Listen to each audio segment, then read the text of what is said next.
huge companies, huge unicorns. They eventual dream is to go and work there. But students often feel that since I'm not part of an IIM, since I'm not part of an IIT, it will be difficult for me to go and make it. So I asked this question: what would actually take a student from a normal B school, from a normal engineering college, to make it to these big league companies like Facebook, Google, Microsoft? It was such a fantastic conversation that I had, and he spoke about something very, very important. And he said, and this is the same point that I had mentioned in the LinkedIn program that we did last Sunday at IceQ Rhapsody, where I told everybody who had participated in the program. So we had close to around 40 people who were part of the program, and I said it is extremely important in your life and your career for you to understand the niche that you are going to specialize in. You have to understand your niche. What exactly could be your niche in your life?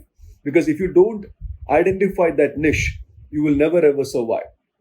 And this is something that even he agreed with me. When he said that it is equally important that you understand what exactly will be your specialization. He said over a period of 10 years, he passed out from a normal college and finally making it to a company like Google. He said, what really helped me is the fact that I could understand my niche and I went and specialized on it. And I think that is the way all of you should, look forward to your career. Somebody like me, 2010, when I revived my company, I understood that it is important I find a niche in this industry. So as a trainer, as a speaker, and I'm very sure all of you have listened to a lot of motivational speakers and leadership trainers in your life.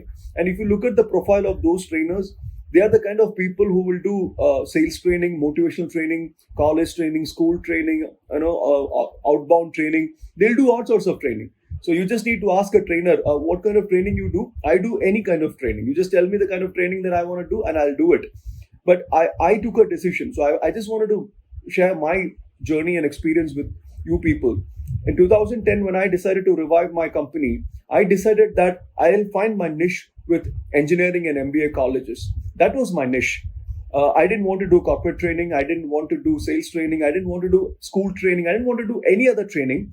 I just wanted to concentrate with engineering and MBA colleges. And 10 years down the line, if you see the way I would take a motivational session for an engineering final year or a final year student or an MBA first year or second year student, the way I would do an MBA induction program, I can put my money and say that I'll probably do the best job probably in South India. I can probably tell you that because I'll take my session with facts, figures, statistics, information, and I know this in and out. I know the industry in and out in terms of what exactly campus placement looks like. If a college decides to ask me to design and give them a plan in terms of how they want to take their students from first year to fourth year or an MBA first year to second year, I can give them a solid plan. I don't know how many of those motivational trainers would actually be able to do. And I could do that only because I found a niche. I found a niche and I specialized in it for 10 years.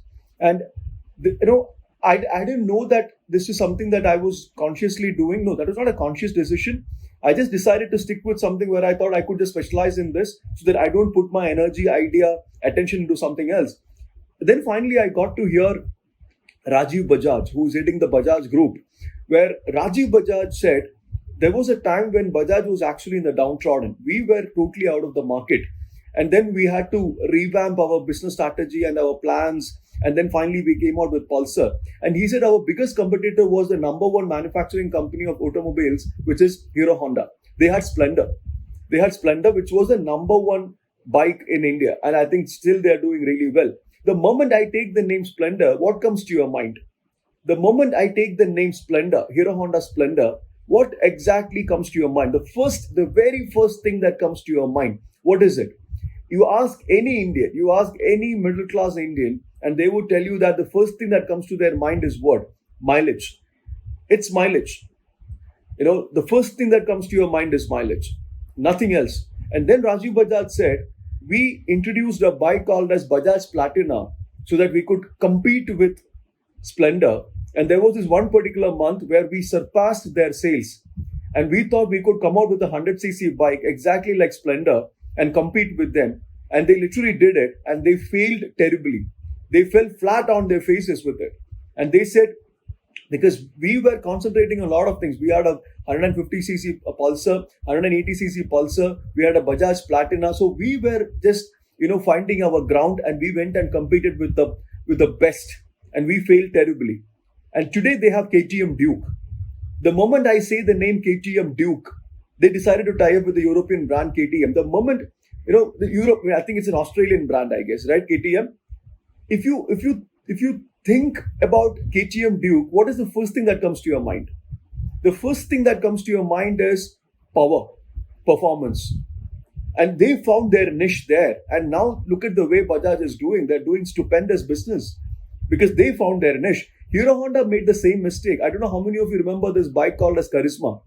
And that was priced at 1 lakh. And now you don't see that bike anymore. Because Hero Honda realized that their niche is in mileage, giving a cost-effective bike to the middle-class person in India.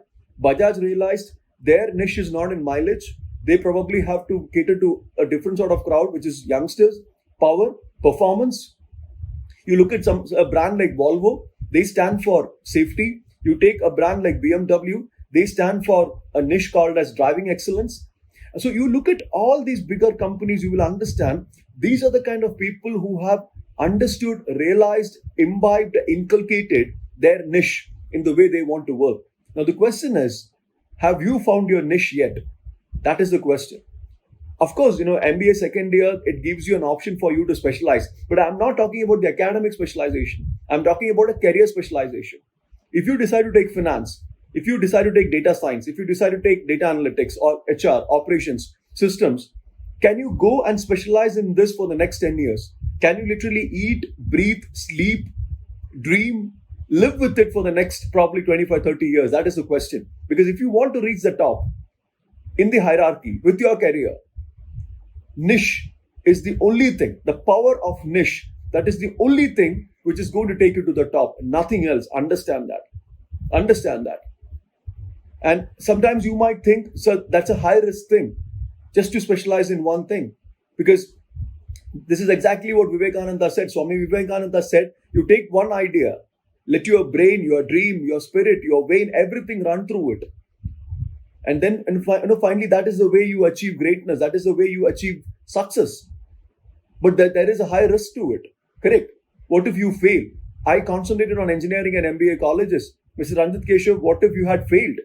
But if you look at the high achievers who had high returns, you will understand that they are the same kind of people who invested, high energy, high money, and probably the risk was equally higher. That is the principle that the stock market works.